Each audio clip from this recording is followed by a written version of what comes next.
ए सखी सवनवा बीतल जाला हो, ना अइले गुरुजी। सखी सवनवा बीतल जाला हो, ना अइले भोला जी।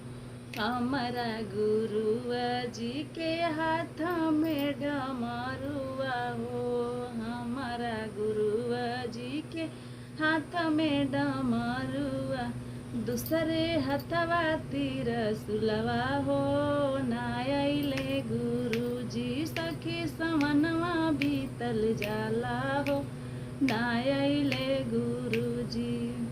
हमारा गुरुआ जी के बड़े बड़े जटवा हो, हमारा गुरुआ जी के बड़े बड़े जटवा, ओमे गंगा जी के धारा हो, ना अइले गुरुजी। सखी सवनवा बीतल जाला हो, ना अइले गुरुजी।